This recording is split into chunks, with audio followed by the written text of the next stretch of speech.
A $30,000 wager on Polymarket netted a $400,000 profit for an unknown bettor, leading our next guest to introduce legislation today on a ban of doing just that. Joining us right now is New York Democrat Congressman Richie Torres. And Congressman, thank you for being here. Just to add a little more context to this bet that was made just as American forces were arresting Maduro. This bettor on Polymarket wagered over $30,000 that Maduro would be forced from power by January 30th and earned $400,000 on that wager. And according to market analysts, this is a trader that had used that account for only a few days. The only thing that they wagered on was to bet on this U.S. military action, and he actually placed thousands of dollars in bets on the night of the raid. So you are introducing legislation to do what? I'm introducing legislation that would ban insider trading among government officials. The anonymous trade that you reference was timed with such pitch-perfect precision that it bears all the hallmarks of insider trading. And even though the identity of the trader is unknown, the mere possibility that it could have been a government insider is reason enough for Congress to act. Imagine for a moment you are a member of the Trump administration and you placed a bet predicting the fall of Nicolas Maduro. If you are both a government insider and a participant in the prediction markets, you now have a perverse incentive to push for policies that personally benefit you. And that kind of prediction market profiteering should be categorically prohibited within the ranks of the federal government. I don't disagree with you, but I guess people would look at this and say, why just the prediction markets? Why can't this be done in the same way that you would potentially ban those insiders from making stock trades on the stock exchange? Well, insider trading is illegal in every other market. The prediction market seems to be the exception to the rule, and the CFTC lacks clearly defined authority. And let's be clear, when it comes to government insiders, the term prediction market is something of a misnomer. Because if you are the one making the decision or you're part of the decision-making process, not predicting anything, you're governing for profit. Is there a distinction between any of these prediction markets? Kalshi's CEO has come out and said that he's in favor of this. Kalshi's actually regulated by the CFTC, but he makes the distinction between his market and Polymarket, which is not overseen by the CFTC. You sound like you're making the argument that even the CFTC can't do anything about this. I think at best, it's a gray area, which requires action from Congress. And look, I think the trust in Congress, trust in government is at historic lows.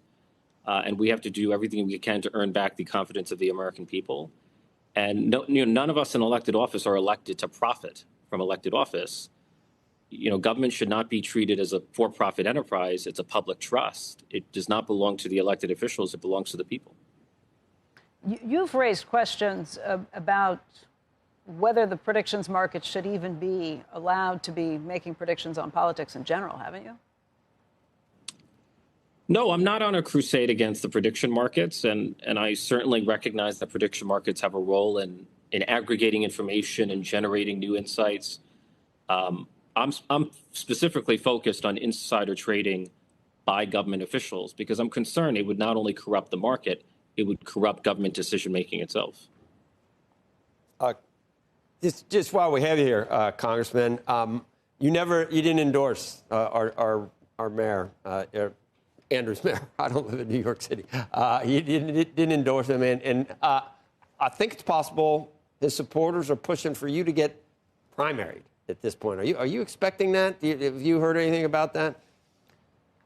I have about 5 primary challengers, but the more the merrier. I feel like competition strengthens democracy, and I have enough confidence in my own record that I welcome if 50 people or 500 people want to run against me, God bless America. I guess I was just leading to the next question, and that is, I know you're, like a lot of us, you're pro-Israel, and that could be a reason right there to withhold an endorsement. But you have said you agree with a lot of the issues that Mayor Mamdani has brought up in terms of affordability. Like so many Democrats, and I mentioned this yesterday, they come on, and whenever we ask them, do you agree that social Democratic policies are the answer to a lot of these issues, they always skirt that answer. And they never reject any of these remedies, which we know usually don't work and have had some very bad consequences if you look historically at these things.